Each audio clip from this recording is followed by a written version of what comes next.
Kristen ada nggak melakukan perintah Tuhan? Tak ada. Perintah Tuhan mana yang dijalankan Kristen? Satu aja. Tak ada. Tak ada. Jadi kalau mati nanti, meskipun mereka tidak beriman kepada adanya siksa kubur, tetap saja kemudian disiksa dalam kubur. Mau tidak mau.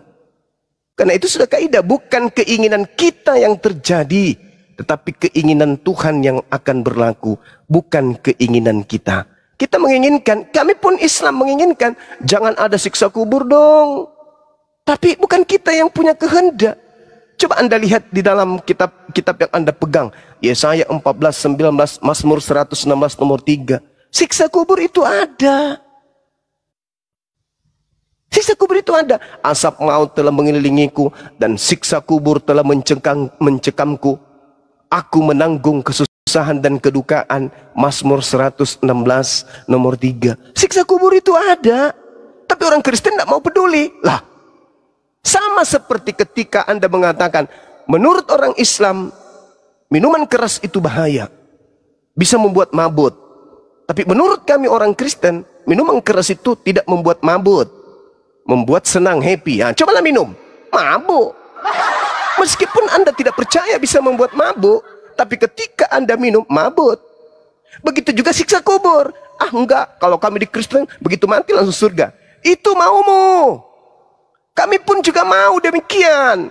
Tapi kaidah yang benar tidak seperti itu, paman. Mazmur 116 nomor 3. Asap maut telah mengelilingiku dan siksa kubur telah mencekamku.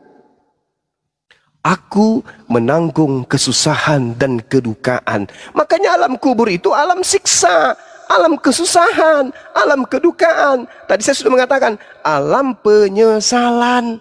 Kenapa dikatakan alam? Berarti cuman gini ya, berarti itu gini. Berarti cuma ada siksaan, berarti tidak ada janji surga ya gitu. Loh, gitu ya. Ini masih di alam kubur. Jadi di Islam itu, ketika misalnya saya meninggal dunia, masuk ke alam kubur, alam barzah namanya, alam maut, alam tempat berkumpulnya roh.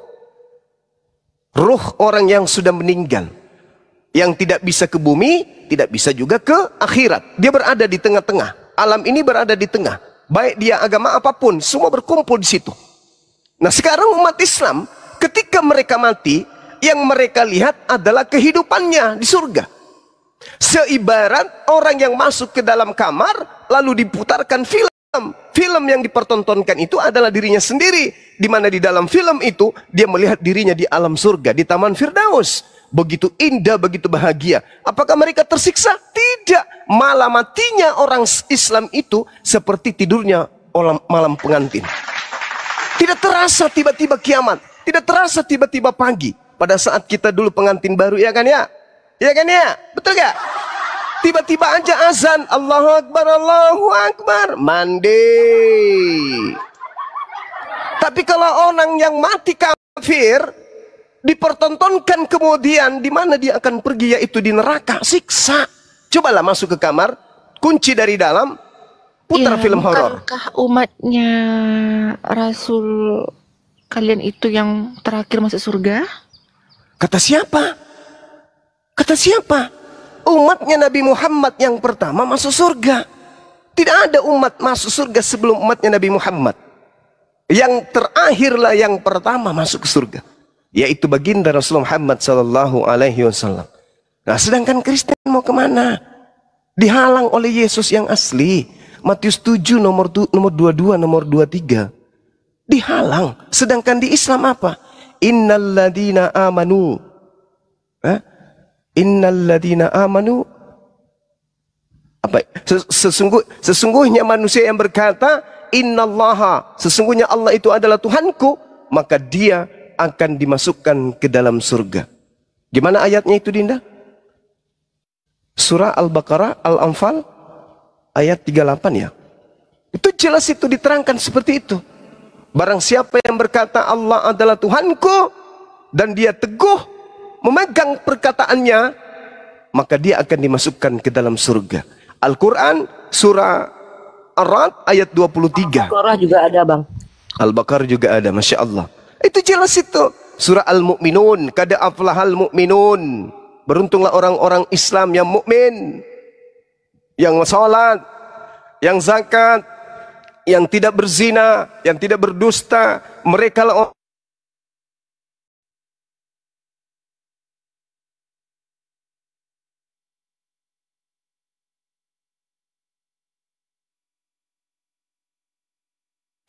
Tes. Bang, suaranya hilang bang, signal Bang Juma. Iya. Jadi kita masing-masing punya warisan. Umat Islam warisan surga, umat Kristen warisan neraka. Masing-masing kitab kita mengatakan itu. Bagaimana Yesus mengusir orang Kristen yang memanggil dia Tuhan, bernubuat, bermujizat, mengusir setan pakai nama Yesus? Diusir oleh Ya, Yesus. oke. Buat Bang Zuma ya terima kasih dulu pencerahannya. Ya mungkin bisa saya Iya. cari dulu informasinya gitu ya. Saya Iya. buka dulu. Ya kita kan bisa gini kan. Ya nanti saya masuk lagi. Oke. Kita berdiskusi lagi. Ya oke. Oke, sip. Oke. Belajar lagi. Oke, silakan. Silakan mungkin teman-teman yang lain. Waktu dan tempat silakan kami. Selamat sore Bang Zuma.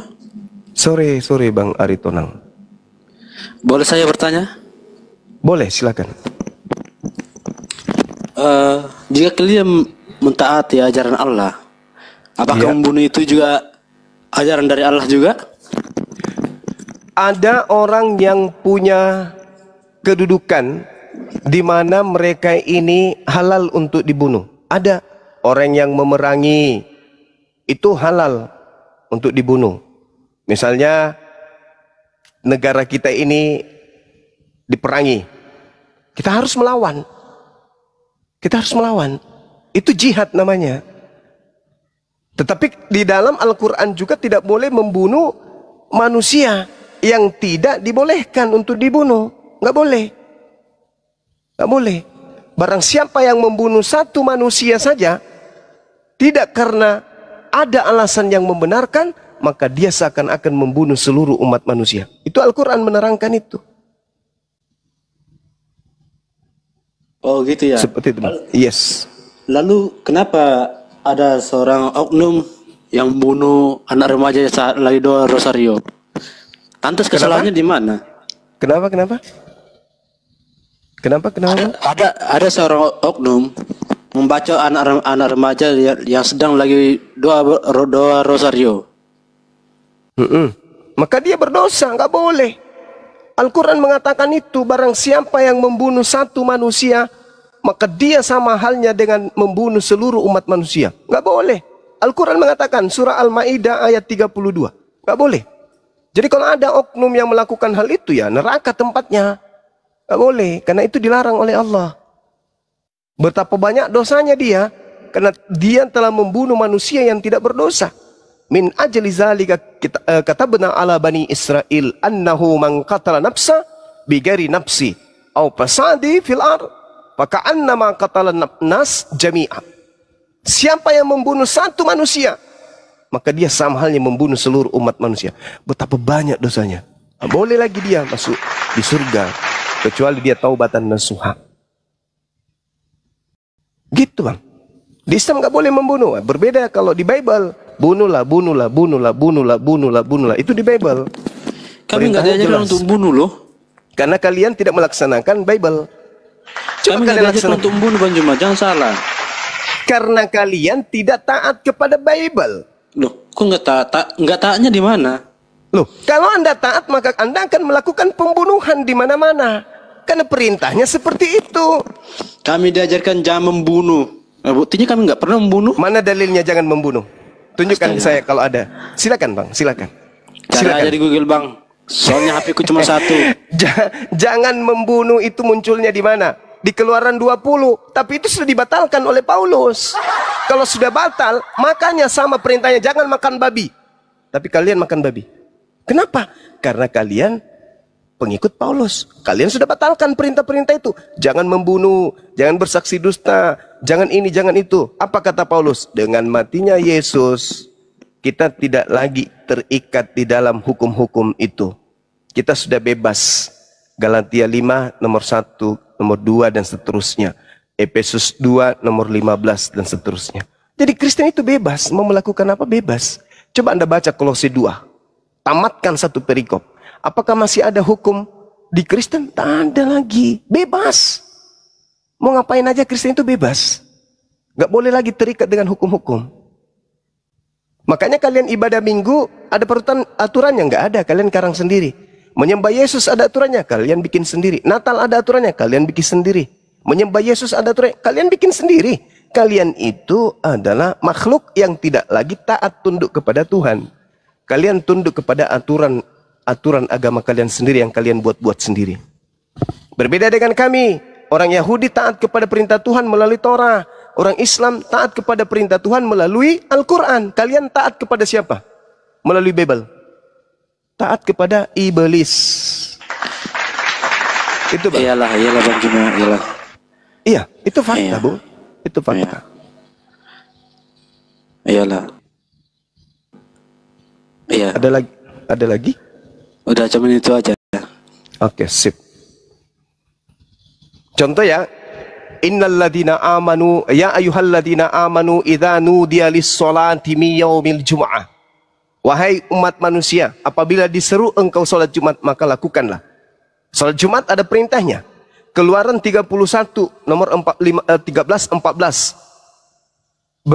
Lakukanlah, peliharalah hari Sabat, kuduskanlah hari Sabat itu. Ada perintahnya. Nah, perintah Minggu mana? Perintah Minggu ada? Iya, hari Sabat itu hari apa? Bukannya hari Sabat itu hari Minggu. Hari Sabtu. Ya Sabtu. Nah, sekarang siapa yang memerintahkan Kristen ibadah Minggu?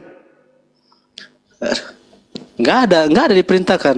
Cuma kalau bagian di luar Israel itu boleh beribadah di hari Minggu gitu. Siapa yang membolehkan? Nabi mana yang mengajarkan? Tuhan yang mana yang mengajarkan?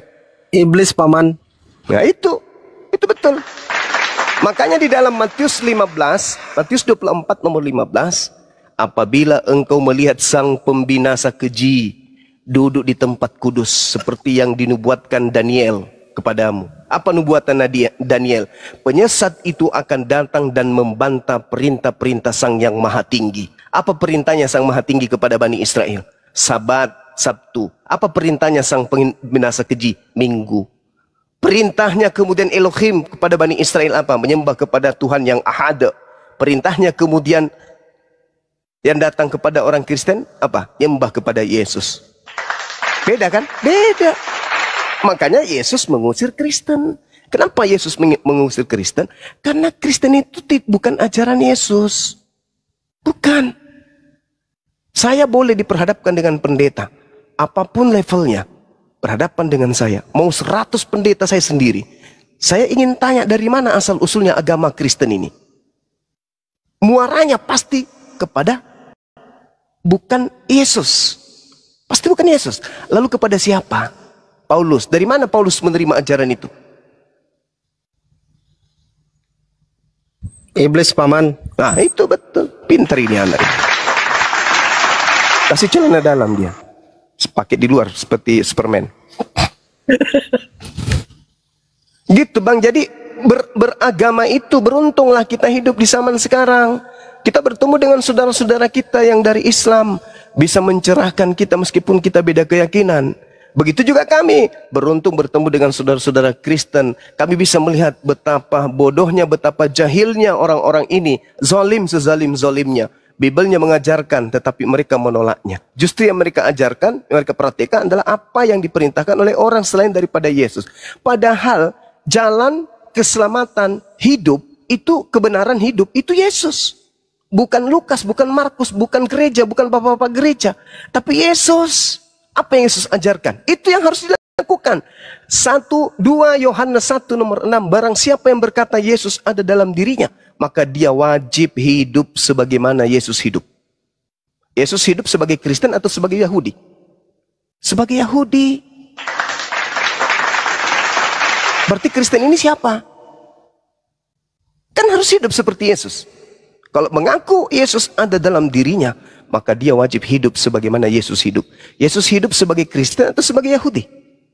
Sebagai Yahudi. Kristen Yesus itu Galatia 4 nomor 4 nomor 5, Ibrani 5 nomor 7, Kisah Para Rasul 4 nomor 30. Yesus itu hamba yang suci, hamba yang taat menjalankan segala perintah-perintah Tuhannya. Dia seorang Yudaism. Sedangkan Kristen bukan Yudaism, sekte lain. Siapa pendirinya? Baca Kisah Para Rasul 24 nomor 5. Paulus ini adalah penyakit sampar. Dialah yang telah menyesatkan banyak orang Yahudi di tengah-tengah bangsa yang asing di seluruh dunia. Dia adalah tokoh dari agama Kristen. Jadi kalau di dalam kota Turki, ya, dikatakan di dalam Kisah Para Rasul 11 nomor 26, di Antioquia, Turki, pertama kali pengikut di situ disebut Kristen. Itu pengikut siapa? Pengikutnya Paulus, bukan pengikut Yesus. Karena ingat, Paulus sendiri yang menerangkan di dalam Galatia 2 nomor 8. Apa kata Paulus? Petrus diutus untuk apa? Penginjilan kepada orang-orang yang bersunat. Sedangkan aku diutus sebagai rasul kepada orang-orang yang tidak bersunat. Nah, tuh. Berarti Petrus mendirikan jemaat mula-mula yang diserahkan oleh Yesus kepadanya sebagai jemaat apa? Bersunat atau tidak bersunat? Jemaat bersunat. Jemaatnya Pauluslah yang tidak bersunat. Sekarang pertanyaannya, bolehkah orang yang tidak bersunat masuk ke dalam bait suci? Tidak boleh. Mana dalilnya? Yehezkiel 44 nomor 9.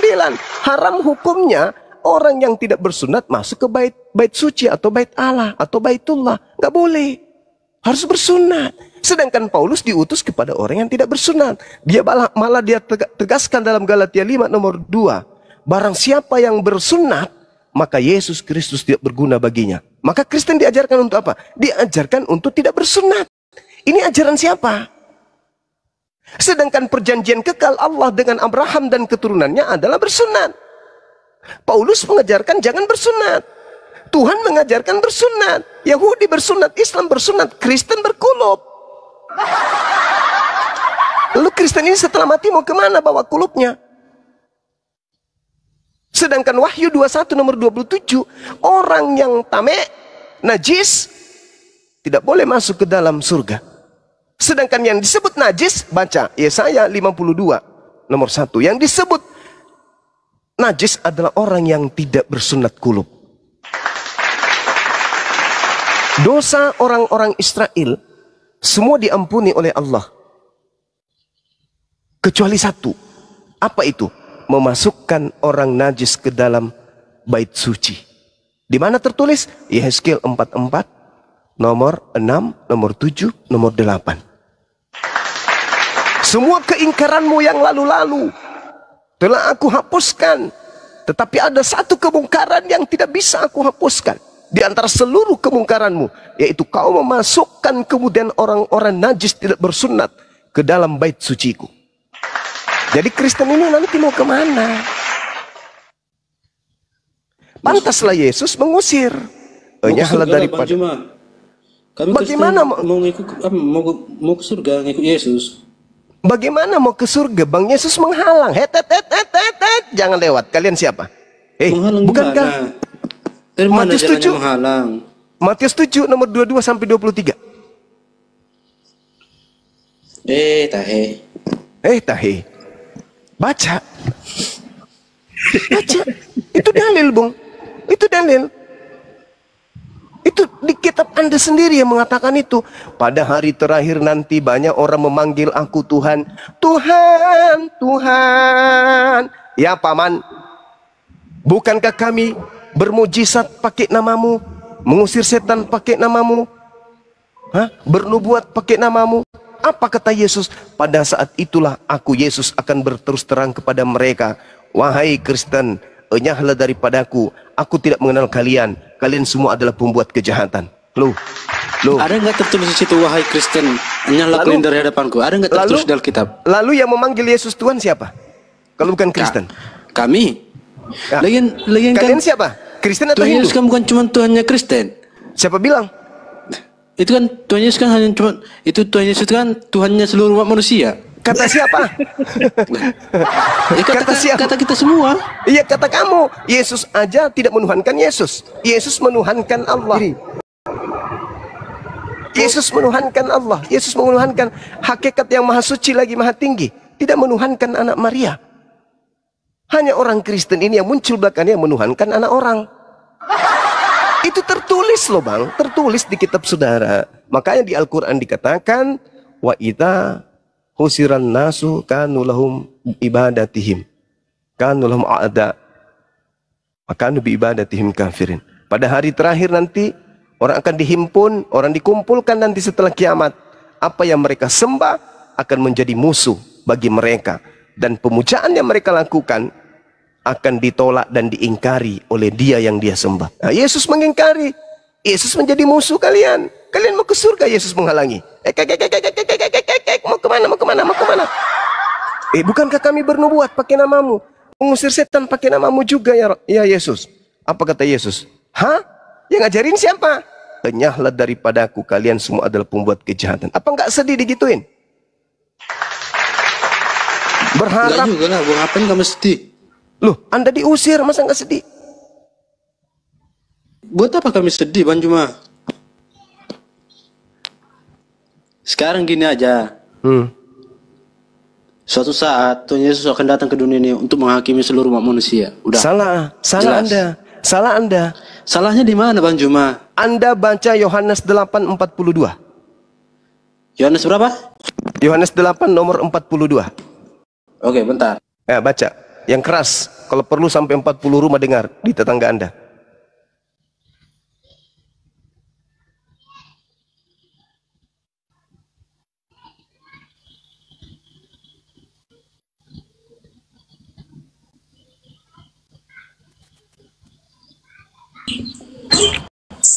Oke, izin Bang Sems, Kristen atau Muslim Bang? Bang Sems, Anda Kristen atau Muslim Bang? Silakan dibuka mikrofonnya Bang. Bang Sems, Kristen atau Muslim Bang? Oh ya, standby di bawah. Assalamualaikum. Waalaikumsalam warahmatullahi wabarakatuh. Izin Islam, Bang. Ya izin, kita gantian dulu Bang, karena kita mau naikkan teman-teman Kristen ya. Mohon maaf Bang Sems. Ya Assalamualaikum. Bang, izin Bang. Ya, silakan, silakan. Sebentar ya Bang, saya ingin menyapa Bang Juma aja. Assalamualaikum Bang Juma. Waalaikumsalam warahmatullahi wabarakatuh. Izin Bang, saya fans Abang tadi. Saya selalu mengikuti Abang. Jadi saya cuma ingin menyapa Abangnya dan tim-tim apologet Islam. Selamat berjuang Bang. Assalamualaikum. Waalaikumsalam warahmatullahi wabarakatuh. Bangsa. Yohanes berapa tadi Bang Juma? Yohanes 8 ayat berapa? Yohanes 8 nomor 42. Di situ Yesus berkata, aku datang bukan atas kehendakku sendiri. Endingnya di mana? Anda kan mengatakan dia akan datang menghakimi seluruh manusia. Endingnya di mana? Yohanes 12:48. Itu endingnya. Barang siapa yang menolak aku dan tidak menerima perkataanku, dia sudah ada hakimnya, yaitu firman yang telah kukatakan, itulah yang akan menjadi hakimnya pada akhir zaman. Jadi yang dihakimi Yesus, apakah seluruh umat manusia? Tidak. Dia datang hanya untuk Bani Israel. Dia menyampaikan firman hanya untuk Bani Israel.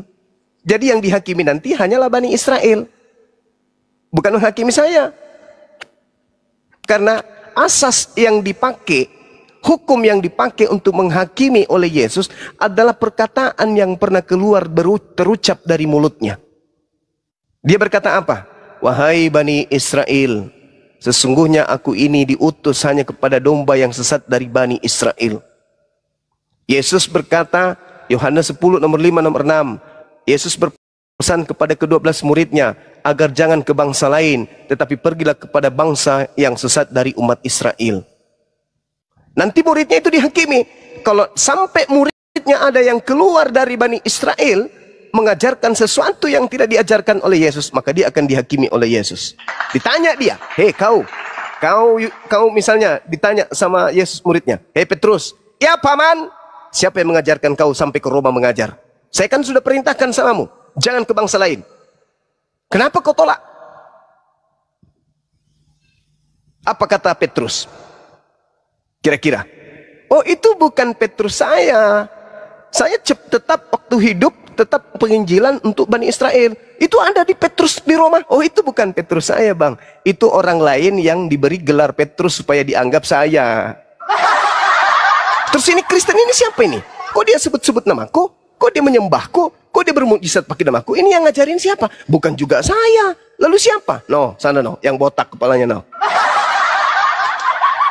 Enyahlah daripadaku kalian semua adalah pembuat kejahatan, karena aku tidak mengenal engkau. Lalu yang selama ini kamu panggil siapa? Oh, itu Yesus juga memang. Bukankah saya sudah mengatakan di dalam kitab kalian, Lukas 21:8, waspadalah kepada iblis penyesat yang datang kepadamu dengan memakai nama Yesus dan berkata, akulah Yesus.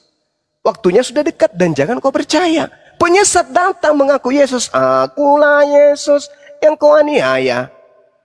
Kamu percaya, padahal kan sudah kubilang, jangan kau percaya ketika datang penyesat mengaku Yesus. Karena nanti kedatanganku di akhir zaman. Aku datang dengan tubuhku, jasadku. Sedangkan yang datang kepada Paulus itu hanya suara saja, hanya roh yang datang berupa cahaya. Itu bukan saya.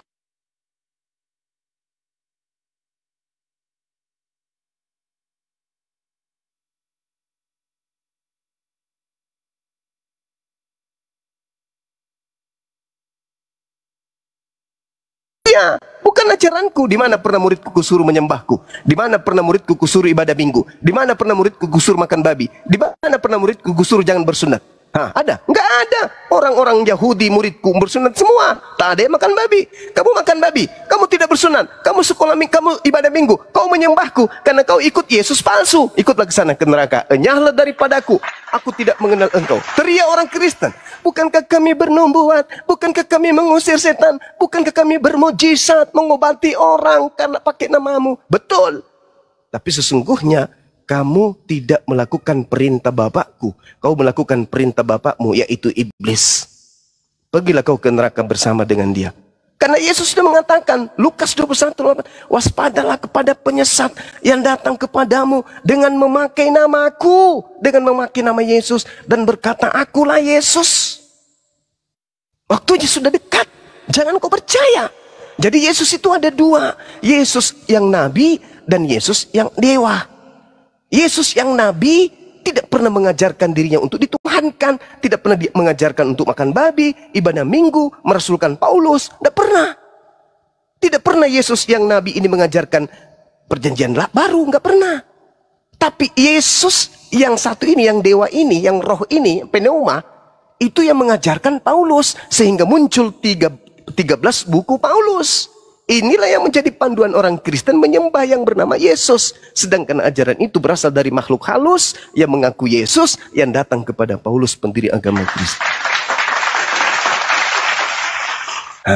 Saya tidak mengada-ngada. Saya belajar Bible. Matius 7 yang berkata itu. Pada hari terakhir banyak orang akan memanggil aku Tuhan, Tuhan. Bukankah kami mengusir setan pakai namamu? Bermujizat pakai namamu juga. Bernubuat pun pakai namamu. Pada waktu itulah aku Yesus akan berterus terang kepada mereka yang memanggil aku Tuhan, yang bermujizat pakai namaku, ngobati orang pakai namaku. Dalam nama Yesus, dalam nama Yesus, kupindahkan biji pelermu ke dagumu.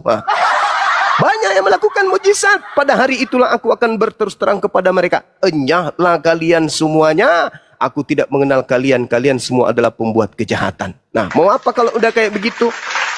Mau kemana? Mau lari ke Nabi Musa. Nabi Musa menolak. Loh, kamu bukan umatku. Kamu bukan Bani Israel. Mau lari kepada Abraham. Abraham pun mengatakan, aku tak pernah mengajarkan ajaran seperti itu.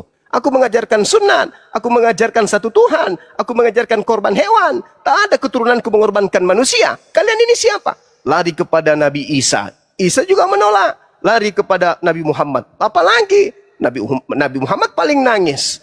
Wahai umatku, aku diutus untuk kalian, tapi kalian menolakku. Padahal di dalam kitabmu sudah diterangkan akan datang penolong lain. Yohanes 14 nomor 16, nomor 26. Aku akan minta kepada Bapa agar Bapa mengutus seorang penolong lain. Tapi ketika penolong lain itu datang, yaitu aku, kalian menolakku, kalian mengolok-olokku. Kalian menertawakanku, kalian menghinakanku. Kalian lebih percaya kepada ajaran yang dibawa oleh penjajah. Aku tak bisa membantumu.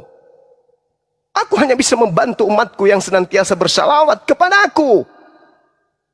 Sementara kau bukan umatku, bukan kaumku. Kau kaumnya Yesus yang iblis itu. Yesus yang asli pun menolakmu kan, apalagi aku. Nah, ini fakta real. Inilah yang akan terjadi esok hari. Al-Quran menceritakan itu, di Bible juga menceritakan itu. Coba kita lihat. Yohanes 5 nomor 29. Ketika kemudian kiamat itu datang dan setelahnya orang benar akan dibangkitkan untuk masuk ke dalam surga, kata Yesus. Dan orang yang salah sesat akan dibangkitkan untuk dihakimi di neraka. Itu kata Yesus. Berarti kita akan dibangkitkan, selamat tidaknya kita, neraka tidaknya kita, tergantung dari perbuatan kita di atas muka bumi ini. Kalau dalam hidup kita di atas muka bumi ini menyembah kepada makhluk halus, lalu keselamatan apa yang bisa dijanjikan ketika yang kita sembah itu makhluk halus? Bukan penciptanya yang kita sembah, tapi makhluk halusnya yang kita tuhankan. Yesus mati-matian siang dan malam. Sembahlah Bapa, Tuhanku dan Tuhanmu. Bapakku yang ada di langit, Bapakku yang ada di surga, Bapakku yang ada di surga, Bapakku yang ada di langit. Engkau yang ada di langit, Engkau yang ada di langit. Datang-datang dari barat, justru menyembah yang ada di bumi Yesus. Kalau umat Islam ditanya, lalu umat Islam menyembah siapa? Umat Islam menyembah Sang Khalik, bukan makhluk sembahan kami. Loh, mana sembahanmu? Kota hitam yang ada di Mekah? Oh tidak, itu adalah bait. Itu adalah bait kudus. Bait Elohim. Baitullah. Baitel. Itu bukan Tuhan. Itu adalah Baitullah. Bait Allah. Bait Elohim. Tapi Anda Hajar Aswad, oh itu batu saksi. Sebagaimana Yosua 24:27. Sebagaimana Yesaya 6 nomor 7. Itu adalah batu yang dijadikan sebagai batu tubuh yang akan menjadi saksi di hadapan Allah. Lalu Tuhanmu yang mana?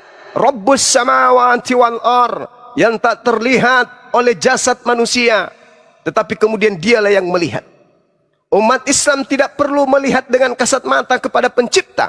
Kenapa? Karena pencipta itulah yang melihat kita manusia. Berbeda dengan saudara Kristen, dia yang harus melihat Tuhannya. Bahkan melihat Tuhannya dibunuh oleh tentara Romawi. Na'udzubillah tsumma na'udzubillah. Ini kezaliman. Ini zalim. Makanya dikatakan Al-Quran, innal ladzina kafaru minal kitab wal musyrikina fi nari jahannam khalidina fiha abada. Mereka kekal di dalam neraka. Kenapa? Diberi akal tidak dipakai. Sengaja dibutakan matanya sendiri, sengaja ditutup telinganya sendiri, sengaja dibutakan, ditutup hatinya sendiri. Sementara siang malam dari segala penjuru para apologet Islam sudah menyuarakan, Yesus manusia suci, dia bukan makhluk terkutuk, dia adalah makhluk yang dimuliakan oleh Tuhan, dia adalah makhluk yang dikasihi oleh Tuhan, dia adalah jalan bagi Bani Israel menuju kepada Tuhan. Tapi kalian menolak, oh Islam salah. Yesus kami itu terkutuk. Dia diludahin, dia ditampar, ditonjok, ditelanjangin, disobek semua pakaiannya sampai dia bugil, lalu digantung di pohon untuk dosa-dosa kami. Lah itu kalian. Kalian menghina, menghujat. Tapi kalian menganggap itu kebaikan. Kalian memandang itu adalah kemuliaan. Padahal itu adalah sebuah kehinaan dan kehancuran manusia sebagai makhluk yang terindah dicipta untuk menjadi pemimpin. Justru dipimpin oleh iblis. Bukan dia memimpin dirinya atau mengarahkan dirinya, tetapi dia mau dituntun oleh iblis. Yesus berkata ketika ia hendak dibunuh oleh orang-orang Yahudi dalam Yohanes 8. Apa yang dikatakan oleh Yesus? Sekiranya engkau adalah keturunan Abraham, ya, maka engkau akan melakukan apa yang diperintahkan oleh Abraham. Sekali andai saja firmanku ada di dalam kamu, maka kamu tidak akan pernah mau membunuhku. Tetapi karena tidak ada firmanku di dalammu, maka engkau mau membunuhku. Coba. Jadi orang yang mau membunuh Yesus adalah orang yang tidak ada firman di dalam dirinya. Makanya Yesus mengatakan di ayat selanjutnya, di data selanjutnya, iblislah yang menjadi bapakmu, dan kamu mau melakukan keinginan-keinginan bapakmu. Apa keinginan bapakmu? Bunuh Yesus, dosamu dihapuskan, ibadah minggu, makan babi, jangan bersunat. Itu keinginan-keinginan bapakmu, kata Yesus. Tapi keinginan bapakku yang ada di surga apa? La ilaha illallah, Yesus Rasulullah. Sahabat, jangan makan babi, bersunat, sujud dalam beribadah, puasa. Itu keinginan Bapakku. Makanya dalam Ulangan 4, Ulangan 6, jangan kau menambahi perintahku dan jangan kau menguranginya. Itu. Tapi apa kata Paulus? Dengan matinya Yesus di atas tiang salib, dia telah membatalkan segala perintah. Dia telah membatalkan hukum Taurat beserta segala perintah yang ada di dalamnya. Mengurangi enggak itu? Mengurangi. Perintah Tuhan bisa nggak dikurangi? Nggak boleh. Kalau dikurangi melanggar nggak? Melanggar. Berarti pengikut Paulus ini melanggar atau tidak? Melanggar. Orang yang melanggar kemana perginya? Orang yang melanggar firman Tuhan kemana perginya? Neraka paman. Neraka aman. Jelas itu. Maka satu-satunya umat di atas muka bumi ini yang memuliakan Yesus hanya umat Islam. Yahudi menolaknya, Kristen menghinanya. Hanya umat Islam yang memuliakan.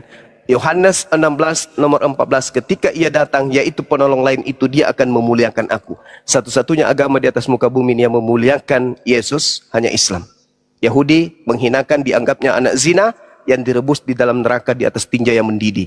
Kristen jangankan di neraka, jangankan di bumi, jangankan di surga, di akhirat, di dunia pun Kristen sudah menghinakannya. Dia adalah manusia yang terkutuk dengan jalan terkutuk di atas salib demi untuk dosa-dosa orang barat. Dihinakan. Tapi kalau umat Islam alaihis salam, Nabi Isa alaihis salam, atasnya keselamatan, atasnya keselamatan.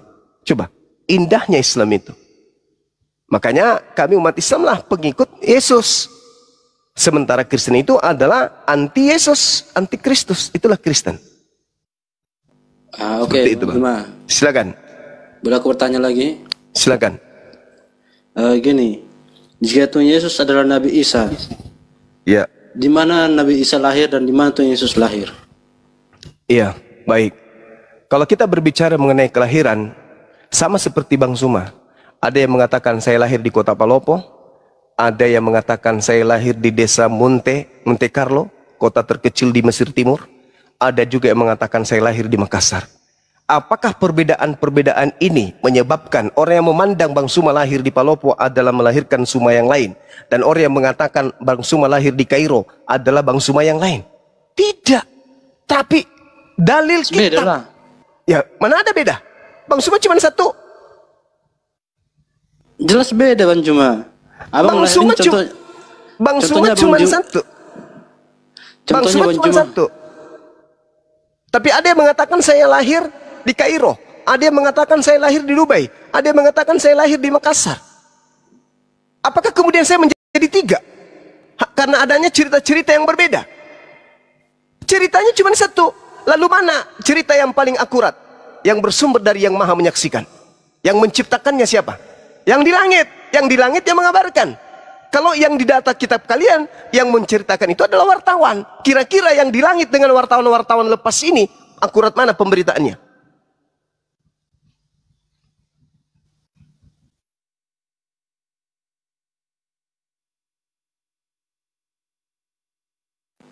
Tes. Allah Maha Sami, Maha mendengar, alim, Maha mengetahui. Sedangkan Lukas tidak melihat. Matius tidak melihat ketika Yesus lahir di mana. Nggak tahu. Paulus lahir di mana, Yesus nggak tahu. Tapi Tuhan kami yang maha menyaksikan. Tahu nggak di mana ciptaannya lahir pada saat tahu? Itulah yang mengabarkan kemudian. Ketika ibunya hendak melahirkan, ibunya bersandar di pohon kurma. Nabi Isa lahir di pohon kurma. Tapi kalau Yesus lahirnya di mana? Sekarang Yesus lahir di mana? Aku kan nanya sama Bang Juma. Kalau tunggu. Kalau Nabi Isa disamakan dengan Tuhan Yesus lahirnya di mana? Yesus menurut tradisi kalian lahir di kandang kambing kan? Kandang domba, betul nggak? Iya. Nah, jadi kalau Tuhan Yesus lahir di kandang domba, di mana dalilnya di Bible Yesus lahir di kandang domba? Di mana? Kalau ada, saya umrohkan kamu tahun depan. Ada nggak? Sorry lah, aku nggak mau umroh lah. Ya, makanya tunjukkan supaya kau tidak umroh, maka tunjukkan mana kandang dombanya. Yesus lahir di kandang domba itu tertulis di mana? Ada nggak? Di mana dalilnya? Ada Bang Juma, cuman aku masih belum semuanya aku baca Alkitab. Ya, mana Roh Kudusnya mana? Mana Roh Kudusnya? Bukankah Roh Kudus itu Tuhan yang Maha mengetahui? Nah, sedangkan dalam diri kalian ada Roh Kudus. Tanyalah kepada Roh Kudus yang membimbingmu. Hei Roh Kudus, ya paman, tunjukkan segera di mana Yesus lahir. Maka mulutmu akan dibimbing untuk mengatakan itu. Kalau memang ada Roh Kudus, jangan-jangan roh jahat yang di tubuhmu. Mana? Kalau umat Islam ditanya, wahai umat Islam, ya paman, di mana Nabi Isa lahir? Roh Kudus membimbing kami mengarahkan ke dalam kitab suci Al-Quranul Karim. Nah, Al-Quran menjelaskan itu. Lalu apa yang diterangkan kemudian tempat kelahiran Yesus menurut Bible? Kita lihat. Di dalam Hakim-Hakim 1 nomor 16. Keturunan Hobab ipar Musa orang Keni itu maju bersama-sama dengan Bani Yehuda dari kota pohon kurma. 1. Bani Yehuda ternyata kota pohon kurma. Hakim-Hakim 3:13, raja ini mengajak Bani Amon, Bani Amalek menjadi sekutunya. Lalu majulah ia dan memukul orang Israel kalah. Kota pohon kurma diduduki mereka. Kota pohon kurma ternyata adalah kota orang Israel. 2. Hakim-Hakim 4 nomor 5. Dia biasa duduk di bawah pohon kurma, Deborah antara Rama dan Betel di pegunungan Efraim. Dan orang Israel menghadap dia untuk menghakim kepadanya. Ternyata di pegunungan Efraim itu adalah kota kurma.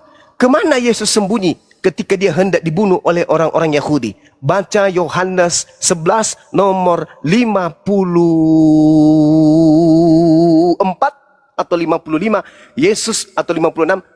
Yesus kemudian menghindar dari orang-orang Yahudi dan pergi ke sebuah padang gurun bernama Efraim. Ternyata Efraim itu dikenal dengan kota pohon kurma. Keempat, terlalu banyak. 2 Tawarik 28 nomor 15. Dan orang-orang yang ditunjuk dengan disebut namanya bangkit, lalu menjemput para tawanan itu. Semua orang yang telanjang mereka berikan pakaian dari rampasan itu. Orang-orang itu diberi pakaian, kasut, makanan dan minuman. Mereka diurapi dengan minyak. Bentar lah. Astagfirullah. Sorry.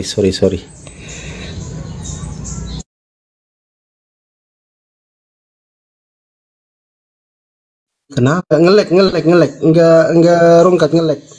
Aku hadir lagi, paman. Allahu Akbar. Masya Allah. Sorry, kesalahan yang tidak di ini. Iya.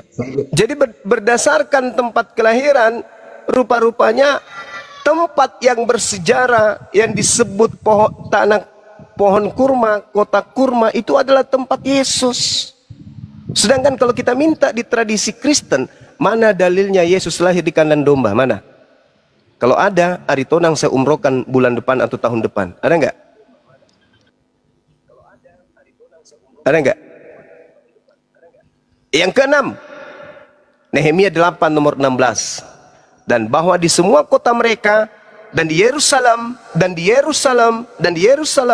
harus disampaikan berita dan pengumuman yang berbunyi, pergilah ke gunung, ambillah daun pohon zaitun, daun pohon minyak, daun pohon murad, daun pohon kurma. Kenapa aku diturunkan? Aku kan belum selesai. Artinya bahwa tempat kelahiran Yesus itu dikenal dengan kota kurma. Yesus mau tidak mau, lahirnya bukan di kandang domba, tapi lahirnya di area pohon kurma. Subhanallah. Silakan ada bantah. Ya, Bang Zuma, kita ngomong ya. Iya. Tadi saya udah buka Bible atau cari tahu lah gitu kan? Iya. Iya. Ini tentang konsep ketuhanan tadi ya? Iya, silakan. Iya. Iya, ada kebingungan sih, kebingungan. Kebingungan itu gini. Ya kalau di kalian itu kan Tuhan itu tunggal ya. Di kami pun juga tunggal sebenarnya gitu. Cuman kan gini. Roh Allah tadi itu ada pada Yesus gitu. Ada pada Yesus sendiri gitu kan. Nah, berarti kan dirangkup 3 jadi dirangkup 1, berarti 1 gitu. Nah, yang bikin bingung saya itu gini loh. Tunggu, yang bikin bingung itu gini. Ya ketika di salib terus apa kan ini ya Allah kenapa kau tinggalkan aku gitu kan berarti. Nah, bingung itu di situ gitu. Ada kebingungan gitu loh. Bisa bantu menjawab? Iya, jadi gini, kalau dalam Al-Quran, dalam surah Al-Ma'idah diterangkan kemudian terkait dengan penyaliban. Al-Quran menjelaskan nih, tolong dicermati baik-baik ya. Ini Al-Quran datang belakangan menjelaskan tentang apa yang terjadi pada masa lampau. Selayaknya perjanjian baru datang menjelaskan apa yang terjadi ribuan tahun pada masa Nabi Musa.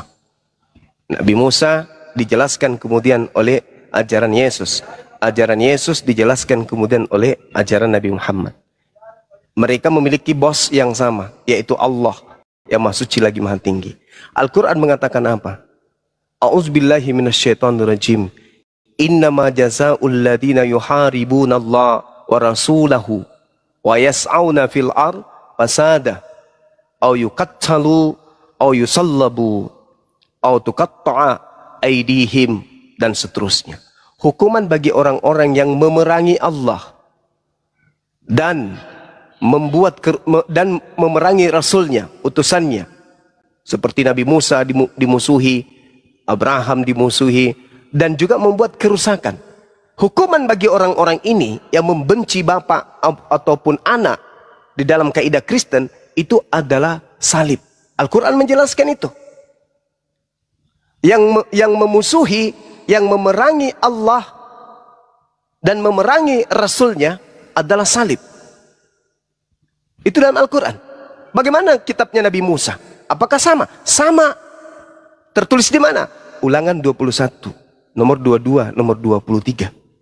Apa kata dalilnya kitabnya Nabi Musa di situ? Dikatakan bahwa apabila ada orang yang melakukan dosa yang sepadan dengan hukuman mati. Coba.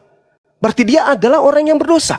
Apabila ada orang yang melakukan dosa sepadan dengan hukuman mati, lalu kau gantung dia, jangan kau biarkan mayatnya semalam-malaman. Sebab orang yang dikutuk oleh Elohim, jangan kau biarkan mayatnya menyentuh tanah yang diwariskan Elohim kepadamu.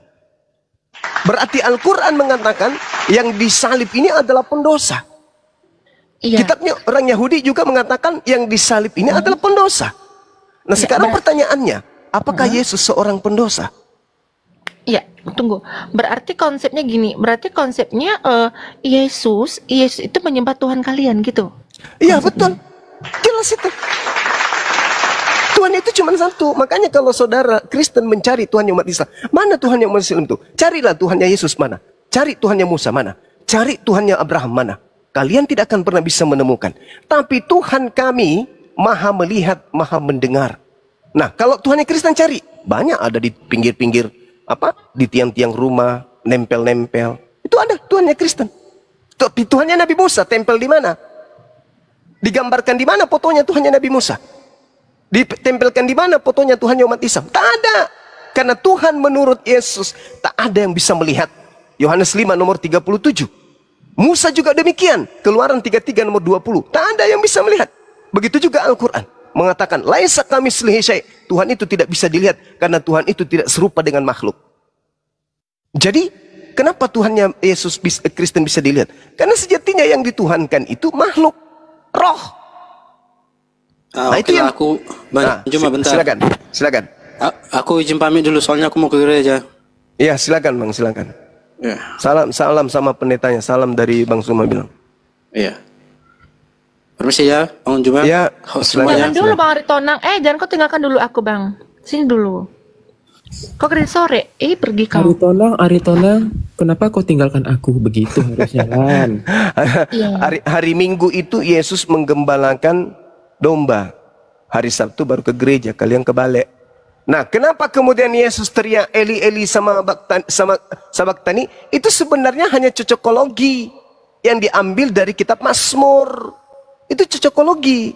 Tidak ada hubungannya. Yesus itu tidak pernah memanggil Tuhannya dengan panggilan Eli.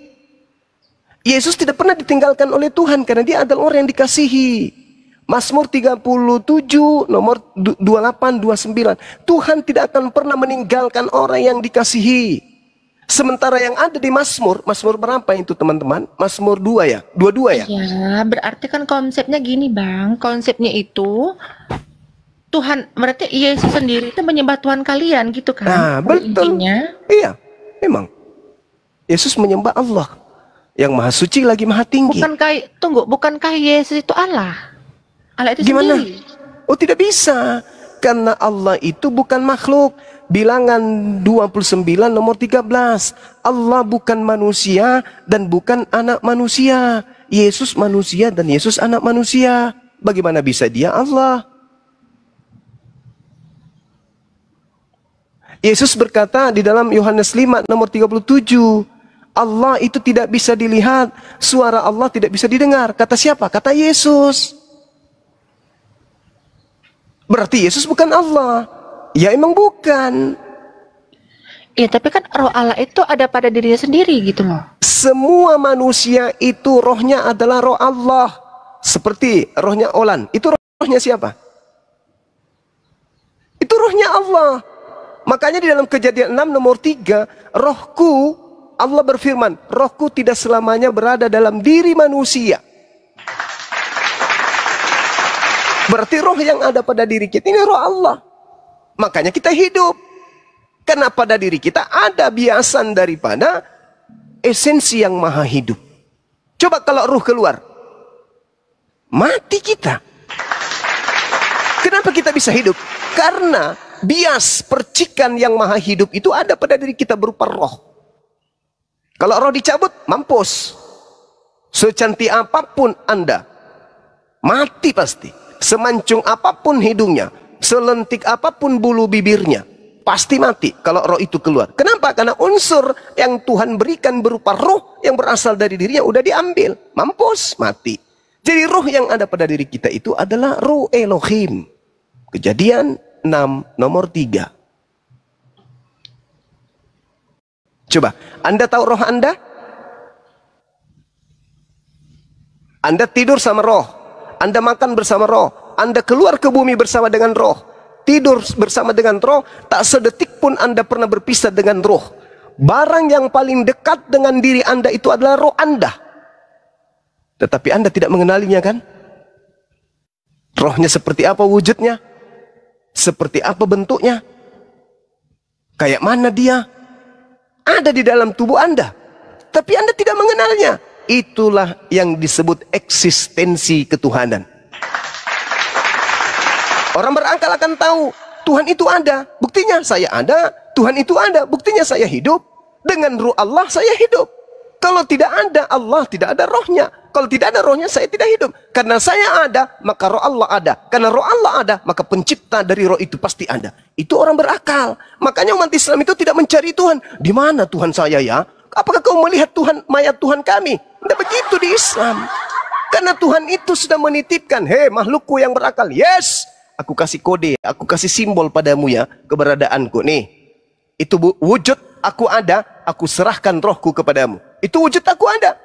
Ketika aku sudah mencabut rohku padamu, maka kau hanyalah bangkai apa? Kau hanyalah jenazah. Engkau adalah mayat yang terkujur kaku, tak bisa ngapa-ngapain. Karena kenapa? Karena sudah ada unsur rohku di dalammu. Kau akan menjadi tanah kembali.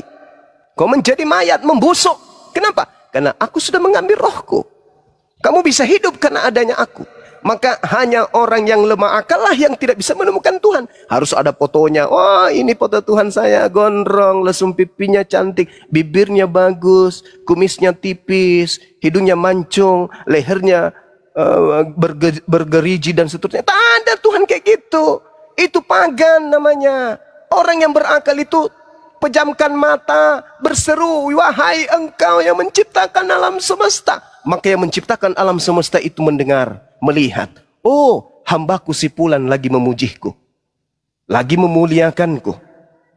Itu orang yang berakal itu begitu. Makanya Nabi Abraham, mana Tuhannya? Tak bisa kita lihat. Tuhannya Musa mana? Tak bisa kita lihat. Tuhannya Yesus mana? Tak bisa kita lihat.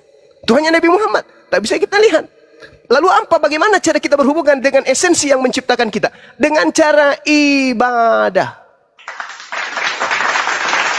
Makanya umat Islam itu 5 kali sehari semalam. Ngapain mereka? Berkontak dengan Tuhan.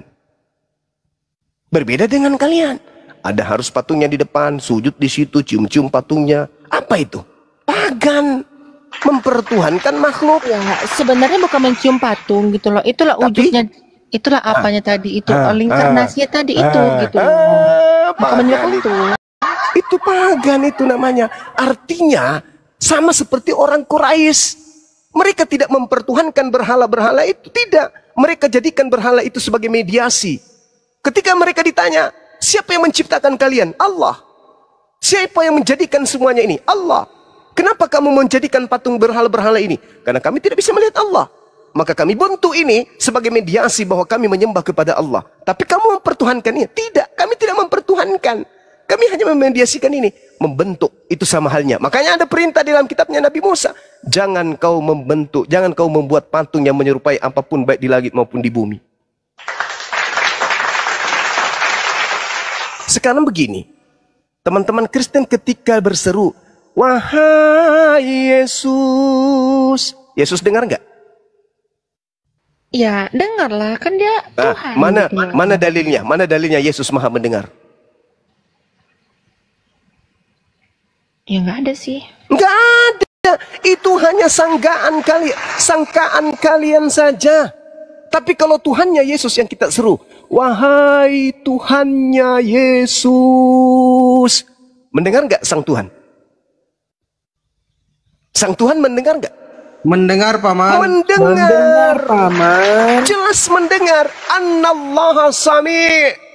Sesungguhnya Allah itu maha mendengar. Itu dalilnya. Tuhan yang kami sembah maha mendengar. Kalau Yesus ada nggak maha mendengar? Enggak. Aku tidak dapat berbuat apa-apa dari diriku sendiri. Wah, mati, celaka. Yang kayak gini dituhankan.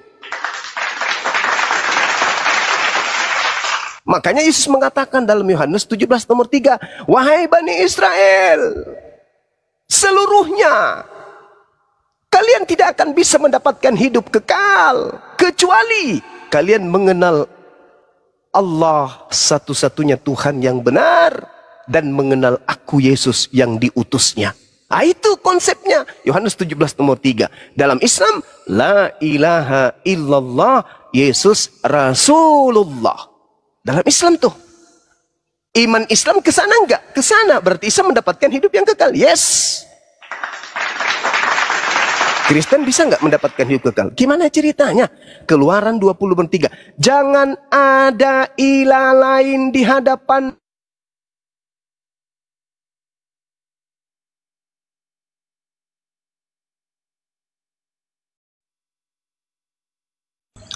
Tes, Paman. Gila, suara Pak Jemaah. Assalamualaikum warahmatullahi wabarakatuh. Waalaikumsalam, Paman. Tuhan tidak mau. Waalaikumsalam warahmatullahi wabarakatuh. Tuhan gak mau kemudian ada ilah lain di hadapannya. Gak mau. Yesus dilantik jadi Tuhan. Mau gak Tuhan? Gak mau. Makanya Yesus mengusir karena Yesus diilahkan. Siapa yang mengilahkan? Ya Kristen. Makanya Yesus mengatakan kepada Bani Israel, waspadalah kepada serigala yang datang kepadamu nyamar seperti domba.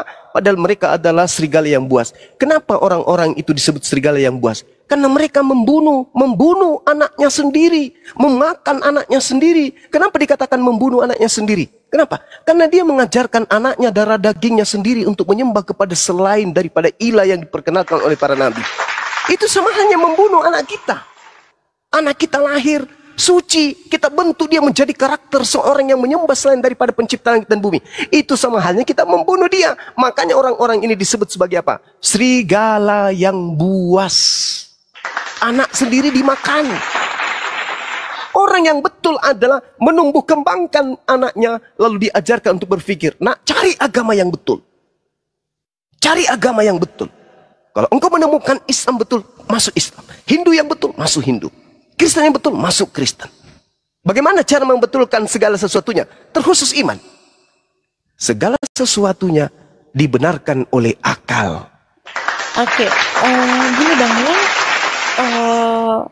Berikan saya waktu dulu untuk menjawab ini semua gitu loh. Ya, karena silakan. banyak pertimbangan. Oke? Oke. Kita tanya jawab boleh 5 menit? Boleh tanya jawab kita 5 menit? Boleh? Boleh. Oke. Menurut Saudari Olan, apakah semua iman